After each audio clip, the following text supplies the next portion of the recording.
Welcome back to the second half of the evening. Thanks for coming, by the way. It's been awesome. It could be really embarrassing if none of you turned up. I said to myself, so how are you? I'm really good. You? Yeah, thanks for coming. First of all, just want to say thank you again to Michael, and Lawrence is away at the minute, but for letting me come here and perform.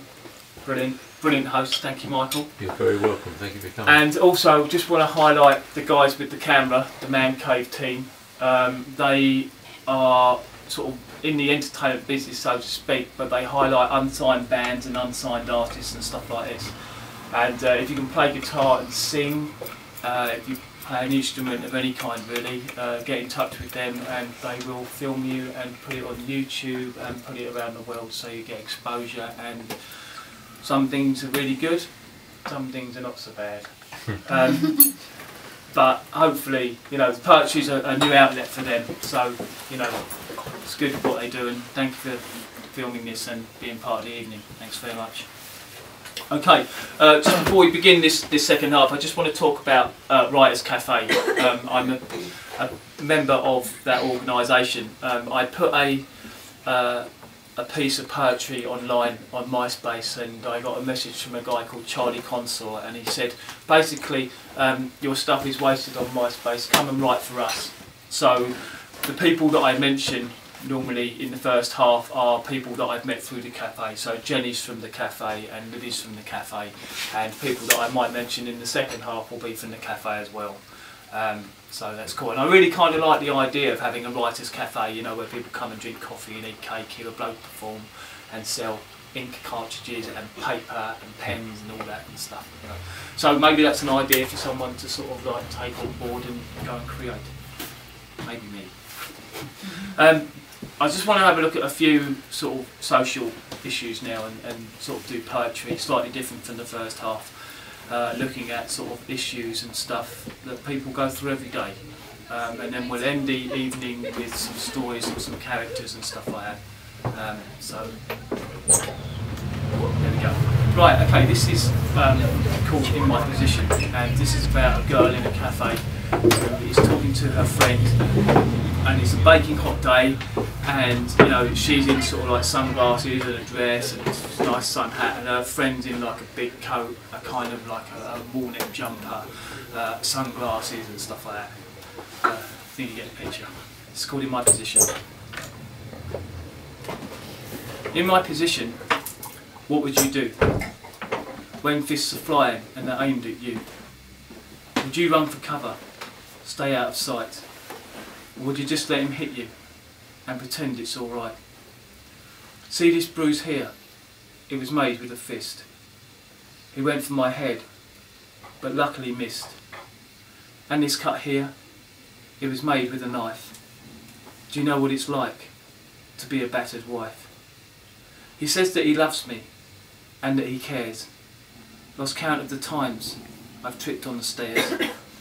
I've bruises in places that they'll never see. But I'll be alright, don't worry about me. I've burned some cigarettes and cooker top spills. Been scalded with fat, I hope that it heals. I've black eyes that's tame, I've stitches as well. And broken bones, too many to tell. The social came calling, said everything's fine. What goes on in this house is no one's business but mine. Why don't I leave him? I'll tell you why. Deep down I love him. Without him I'll die. And we posted that piece on the cafe, and you kind of wait for the reaction. And two reviews spring to mind, and one girl just wrote something like that, 6 words. Sometimes the best reviews have least words. And she wrote, on behalf of victims everywhere, thank you for writing this piece. And then another person wrote, without him I'll die, with him you'll probably die as well. And I thought, oh, that's kind of a goosebump reply. But a lot of people in sort of domestically violent homes try and find what they're looking for in the arms of another. And this is what this piece is about, and this is called Love Is Not Found Here. The cigarette, it burns down as she downs another glass, a little unsteady on her feet. Sophistication, class. Her eyes betray her innocence. Her face, it hides her fear. 7 rooms in 7 days. Love is not found here. She wakes in his apartment with its city view. How many vodkas did she have last night? She'll tell you just a few. She reaches for the bottle as the cracks they reappear. 7 rooms in 7 days. Love is not found here. She'll tell you of her childhood and how school days were hell, and how English was the worst for her because she couldn't spell. The truancy, the bitching, the price you pay is dear. 7 rooms in 7 days. Love is not found here. She'll tell you of her past life and of all the things she's seen. Men and drugs and alcohol and her battle to stay clean. She'll tell you of street corners as she wipes away a tear. 7 rooms in 7 days. Love is not found here. She'll pull the coat around her as she tries to compose what life is really like for her, and how she slept in last night's clothes. And her voice becomes a whisper, and her words become unclear. 7 rooms in 7 days. Love is not found here. She'll drink her cup of coffee as her hands begin to shake. I see this girl who's just a child, how much more can she take? And then she'll pull her sleeves down, hoping the marks will disappear. 7 rooms in 7 days. Love is not found here. The icy wind, it feels cold as it blows across my face. My heart is heavy within me as I say farewell to grace. I see in her potential, but all she sees is despair. 7 rooms in 7 days. Love is not found there. I had a call the other day. A body had been found in a building by the lake on a derelict piece of ground. What is this to do with me? Sir, I'm coming to that. In her coat, we found a note. Thank Carl for the chat. And we had a major discussion, me and Inspiration, about that last verse. And I've never quite seen Inspiration react as she reacted, and she was saying, look, you're not saying this will happen.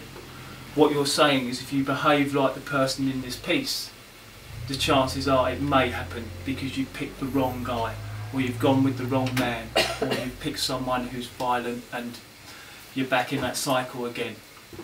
And Inspiration, alright, she was angry, she was aggressive, and she was right, you know, and that's just kind of like cemented everything that that last verse says. And a lot of people try and find what they're looking for in sort of like drugs and stuff, and this next piece is called For 2 or More Grams, and such a mad story behind it. I was woken up at 3 AM with this idea, and I sat there for an hour and nothing happened, so I'm sitting there with a pen thinking, oh, I can't write. Right, so I let it go, and I'm going to sort of like the town the next day, and I'm walking along the road, and it's like, this is why you woke up at 2:30, 3 o'clock yesterday evening for this piece. And I'm walking along, and I'm like, there's splinters in a doorway, right? And I'm halfway between home and where I'm going. Now, the Poetry Survival Kit is a pad, a pen, and a dictaphone. Right, so I'm on the other side of the street going, there's splinters in a doorway, and this kid's going, Mum, why is that man talking to his hand? You know, and it's like, okay, and he's like really struggling now, look at him. So we just basically wrote this teenage drug piece, walking along the street, and this is called For 2 or More Grams. Splinters in a doorway, a girl lying face down. Injection holes in her arm in a seedy part of town. Her eyes, they longingly stare as a liquid takes control. Another victim who for 2 or more grams would willingly sell their soul.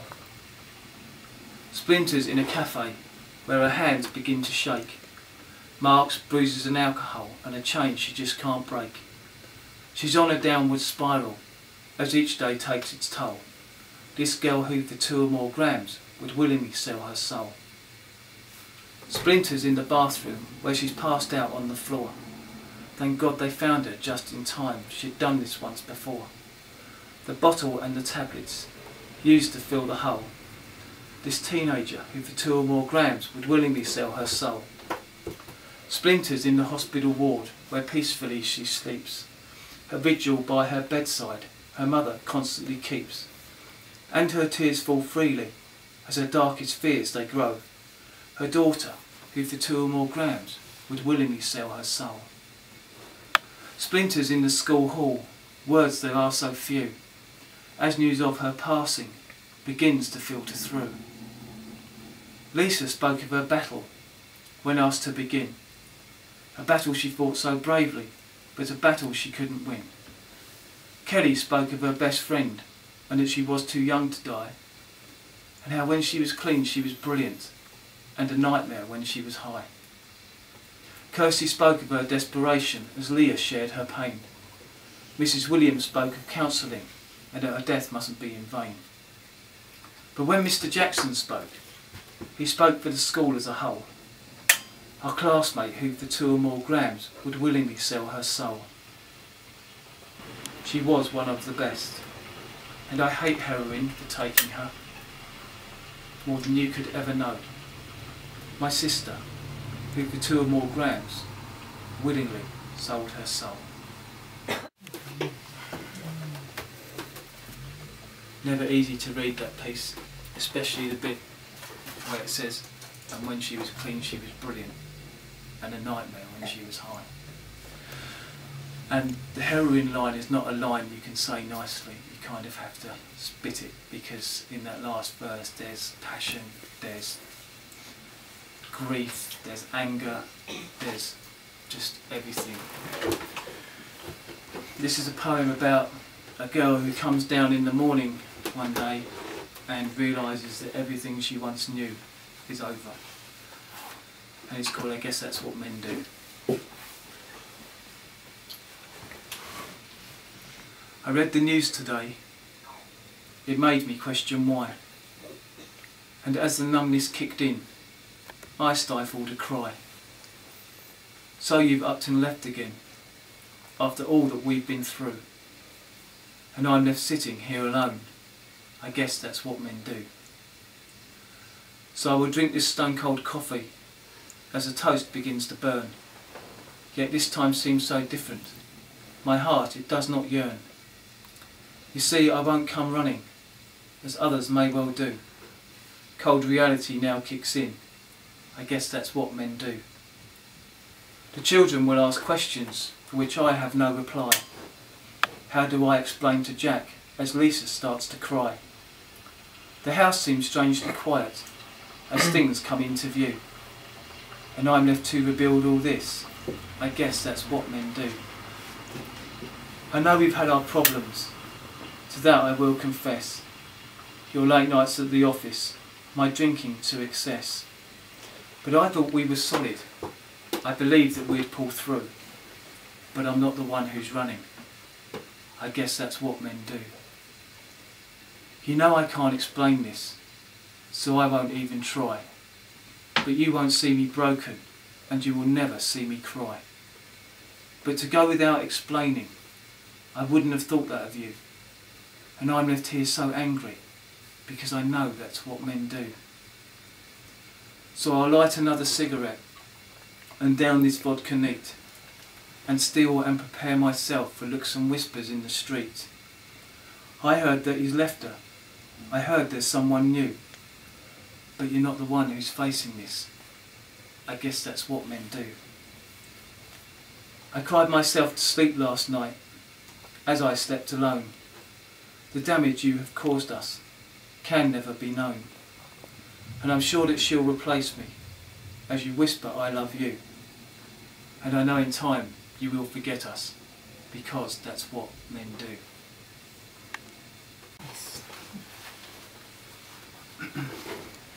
This is a poem about racism, and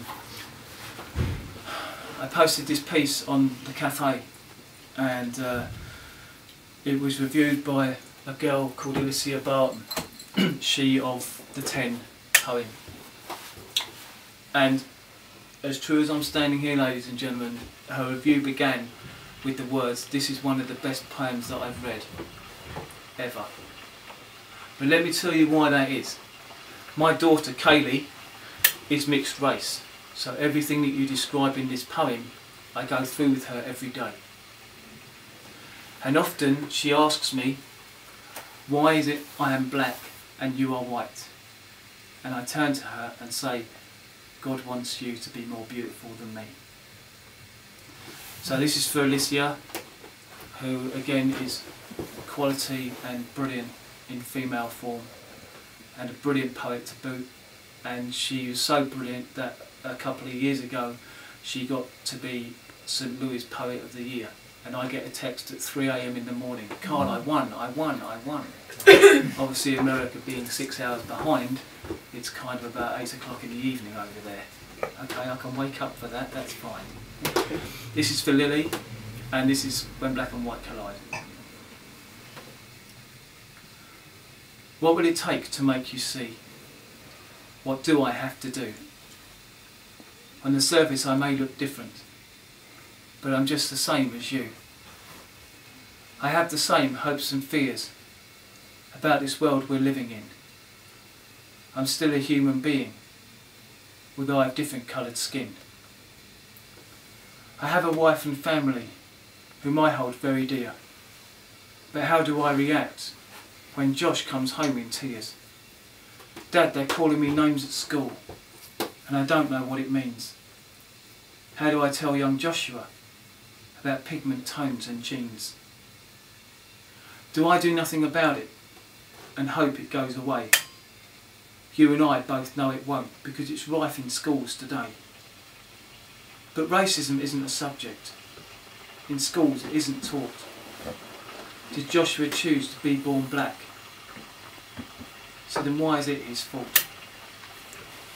The stupid racist comment, the pathetic racist joke, breaks the spirit and wounds the heart as the world goes up in smoke. Racism wrecks a family. I've seen racism divide. Nothing is more explosive than when black and white collide. Racism is the issue here. It cannot be denied.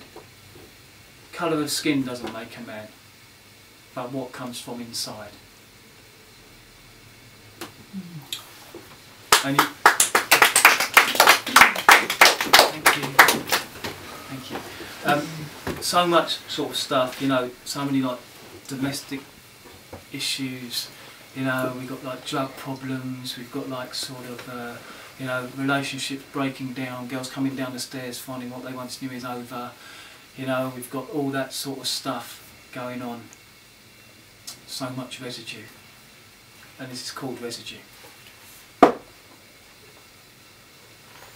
She's 16 and running scared.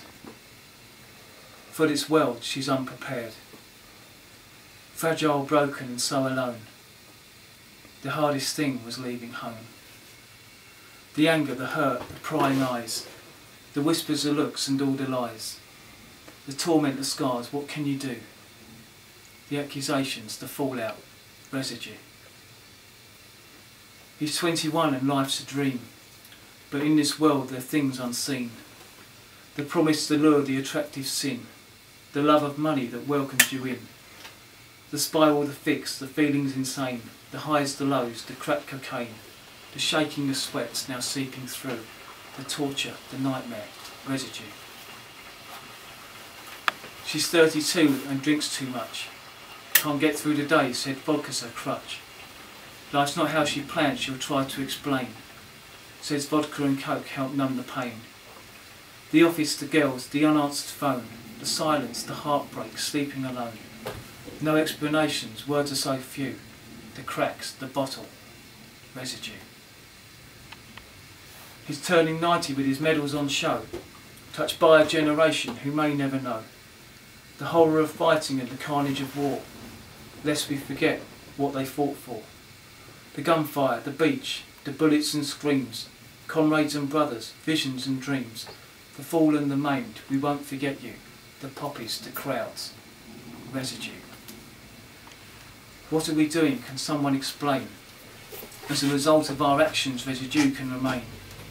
The accusing question, the knowing eye, as a world collapses and we don't wonder why. History will tell us that when the die is cast, we have not learnt from mistakes of the past. Failure to think about the things that we do will mean more hurt, more pain, more residue.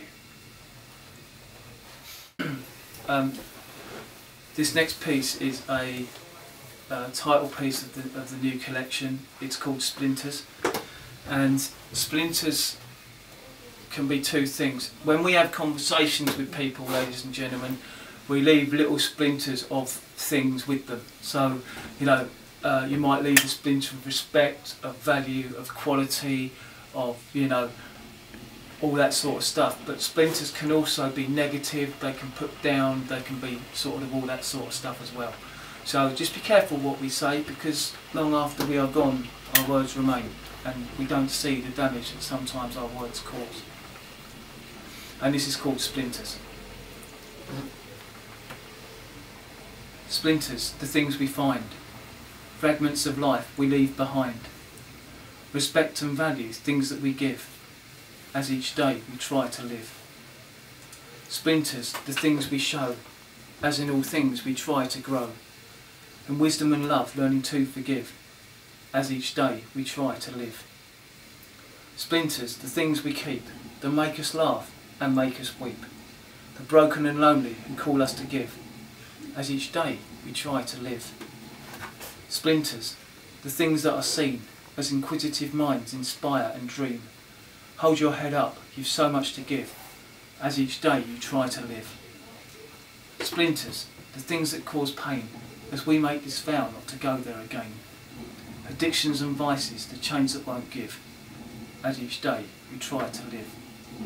Splinters, the things that we break, as we're moulded and crafted despite mistakes that we make. We're made in His likeness with so much to give, as each day we try to live.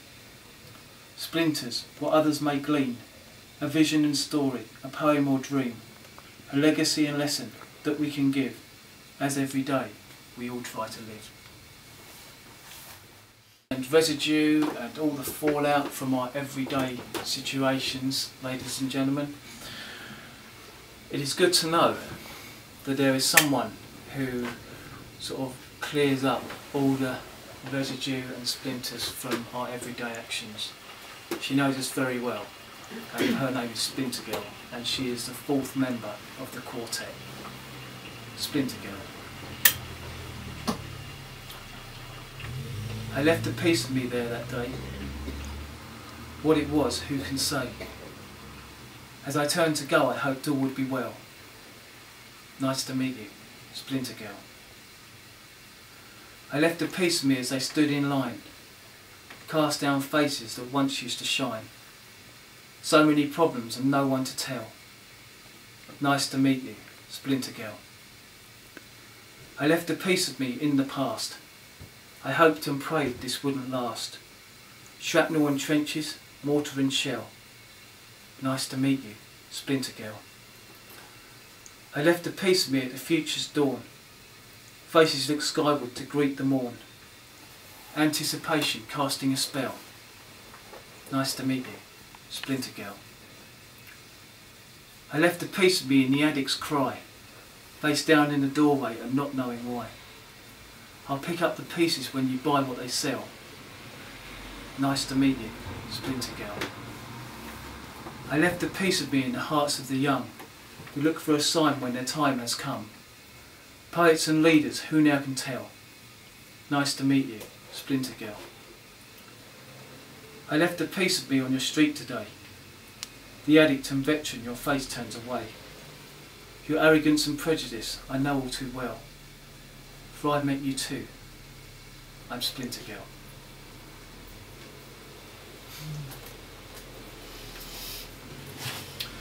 I thought we would end the evening with a couple of stories and some poetry where I've actually had to kind of create characters and create sort of like situations for these pieces. And I thought, where could we start off, ladies and gentlemen? I know, let's go where every young kid likes to go. We'll go to the Wild West. And this is a poem about a place in the Wild West called Setting Sun. And it's about sort of the town and the folk and the everyday life that they lead.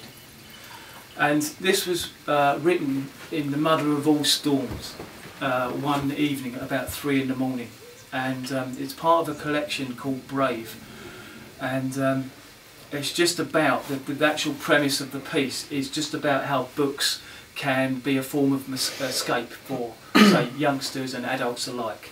So I basically, the opening line of this piece is, I picked up the book to forget the scar.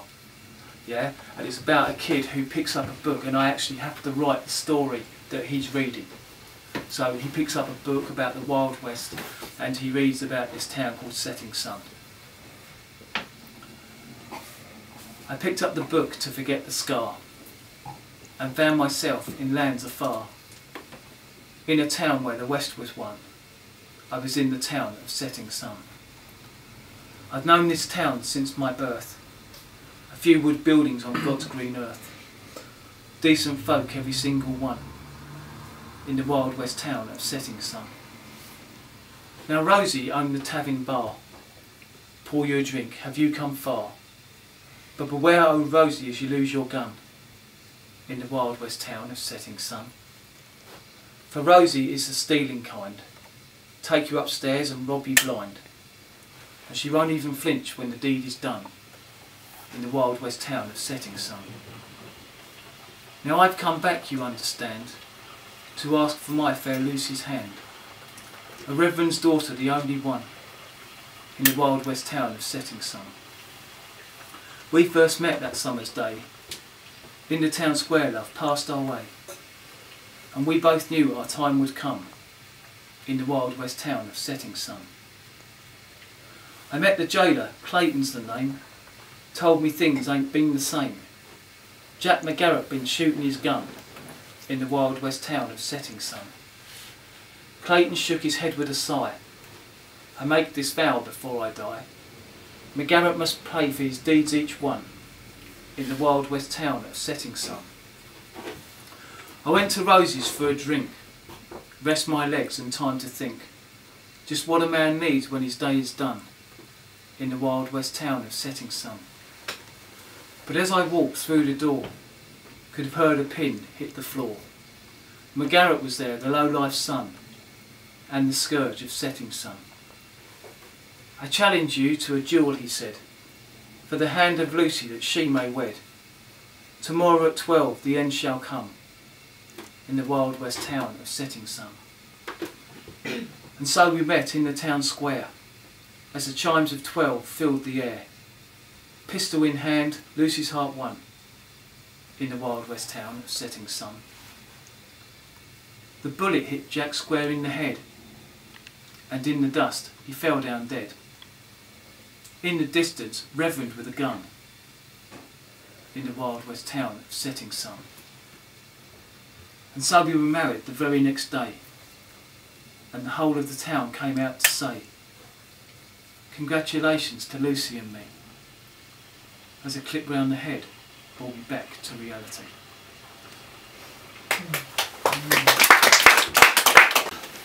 I love those characters, Rosie and Clayton and McGarrett and Lucy and the Reverend and all that. Love them, really pleased I created them. And then, ladies and gentlemen, there's some characters you wish you never created.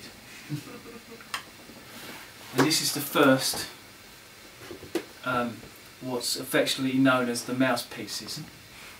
And for those who don't know, with a mouse poem, there will always be a sort of cameo appearance by someone famous. And this is just a bit of kids' poetry, which kind of has turned into like a major kind of trilogy. The other two pieces being The Magic Hat and Opening Night.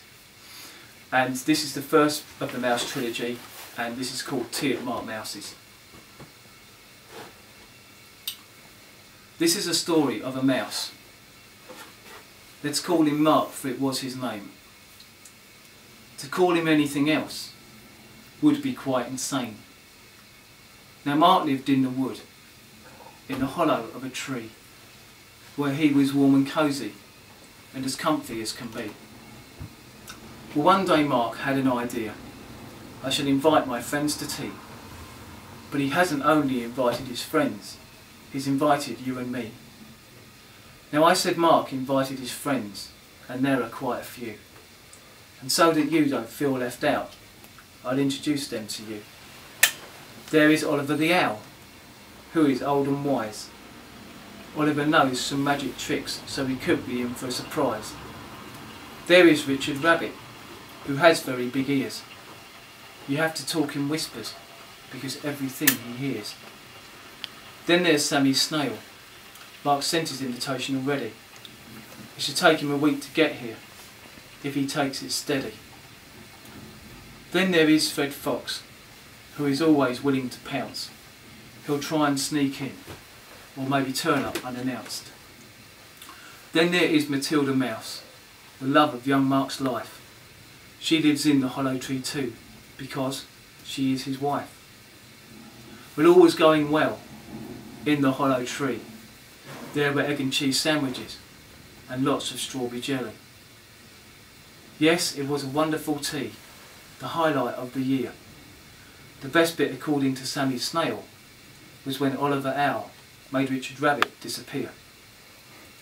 But suddenly there's a knock at the door, and Mark thinks, oh my life. Standing in the doorway was Bruce Forsyth. I come with grateful thanks to our friends the mice. Thank you for the lovely spread. It was nice to tea with you nice. So that's the end of the story. And do you want to bet that the day I went to tea with Mark Mouse will be a day I never forget?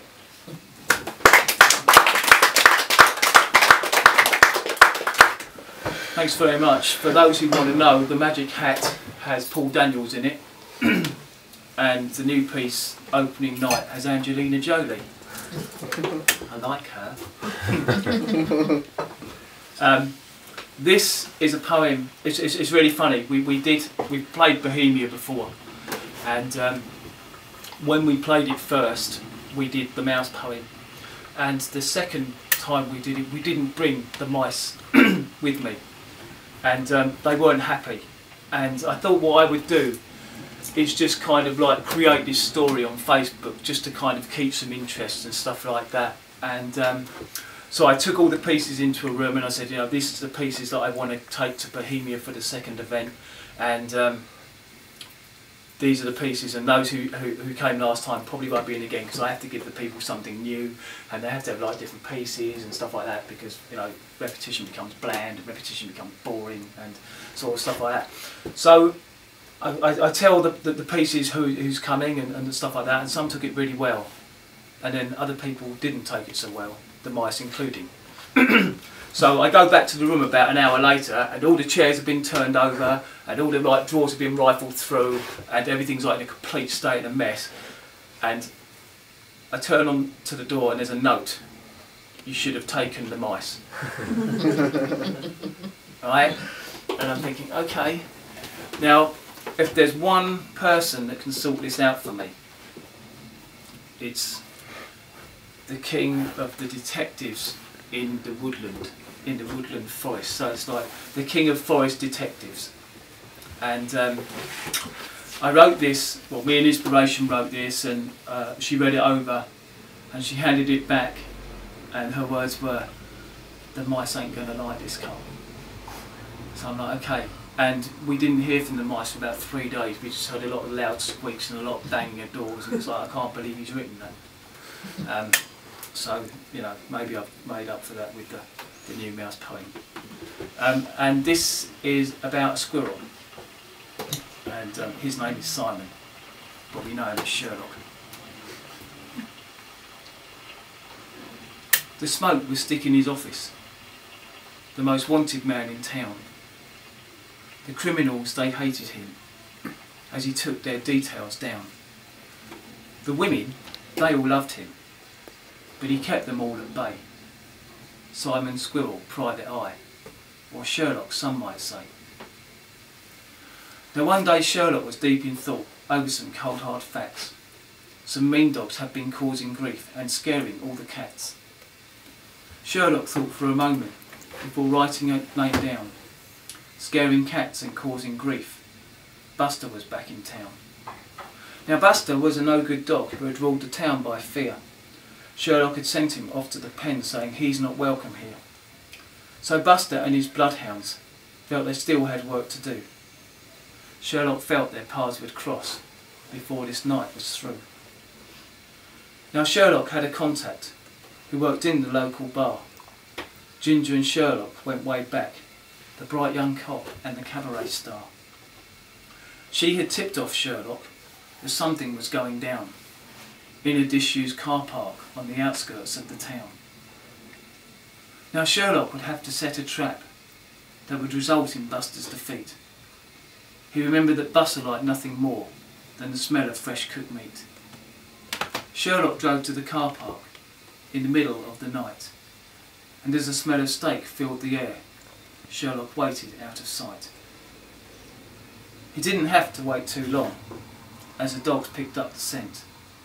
Some bloodhounds sniffed and checked it out, then away they went. Sherlock sat in the car, going over what to do. Then Buster approached a piece of steak.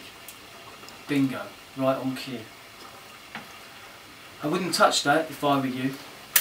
There's a gun pointing at your head. Buster, where are your cohorts? They all appear to have fled.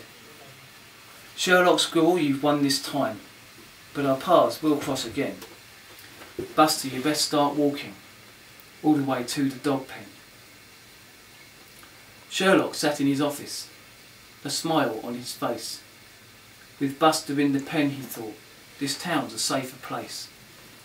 And remember, if you have trouble, and you have the money to pay, Shining Sherlock Squirrel, private eye, is your man, come what may.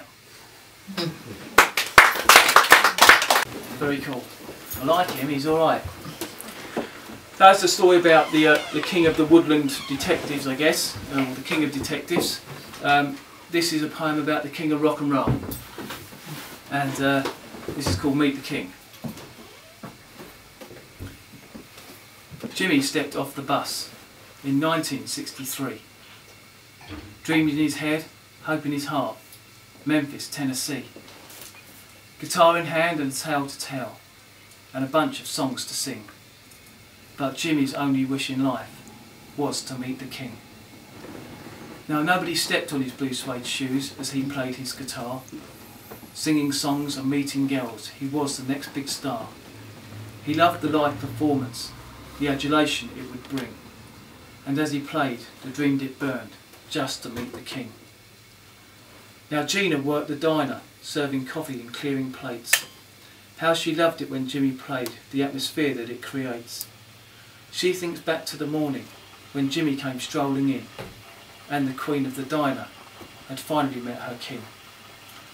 And so they left in '64, the diner a memory. The two of them headed south, soon to become three. Gina knew she'd found her man, Jimmy a love so true.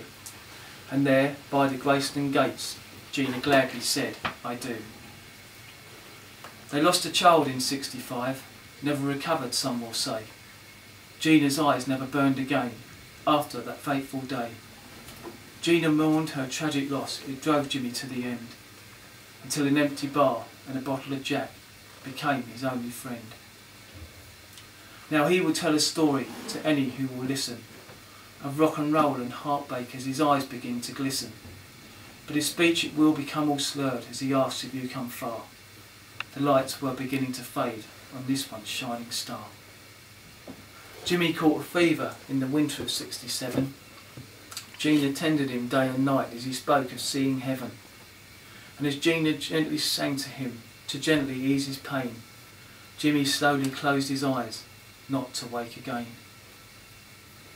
10 years passed and Gina married, but remembered her dear departed. She's back in the diner now, where this story started. She turns up the radio to catch what it said. The king of rock and roll, Elvis Presley, was dead.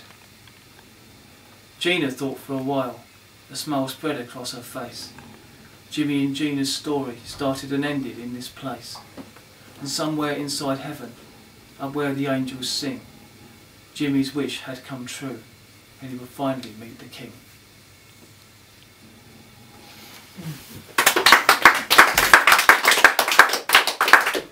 Thanks very much. Thanks again for coming, very cool. Like I say, really good to see some people here who've been before and some new people as well, so must be doing something right, that's really good. The last poem of the evening now, and I thought, where can we go for the last poem of the evening? There's only really one place we can go, bar. So this is called Time Gentlemen Please, and this is about a bar and the characters who are famous and the infamous characters who frequent the bar on a daily basis. And it's funny, I've noticed last night or a couple of days ago that both of these poems, Time Gentlemen Please and Meet the King, both have a character called Jimmy. Just to set the record straight, they're not the same. Jimmy sinks the black to even the score. At the bar Lucy asks if you've been here before. In the corner a poet writes all that she sees. As the bartender calls, Time Gentlemen Please. Frame pictures tell of a glorious past. At a table a couple who are not meant to last. Fergie sings Where's the Love as she fronts the peas. As the bartender calls, Time Gentlemen Please. Joe will take your money in varying ways. As Bruce sings of cars and of glory days. And Marilyn's picture will seductively tease. As the bartender calls, Time Gentlemen Please. We've had Elvis and Jimmy drinking in here. We've had heartbreakers, coin takers as the drinks disappear. We've had merchants and pirates who have sailed the seas. Yes, I've seen them all. Time Gentlemen Please. In another corner Tommy reads the history of the town. Wayne winks the hustler's wink as the black ball goes down. And Frankie now sings with a consummate ease. As the bartender calls, Time Gentlemen Please. At the bar Sadie stands and hums a tune. Eyeliner, lip gloss and her hair all strewn. Southern Comfort, Jack Daniels, hey Joe, pay for these. As the bartender calls, Time Gentlemen Please. He watches Sadie and Joe take their leave. A very good night he's led to believe. And as Frankie fades, singing the last line, thank you for your custom, gentlemen, time. Thank you.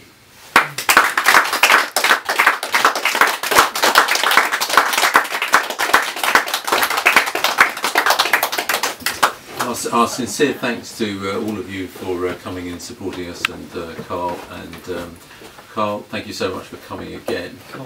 Thank you. I hope that your film produces a lot of further interest. I'm sure it has. Thanks very much. I found your performance this evening, if I might say so, the best of all that we've had. A fine, polished performance, and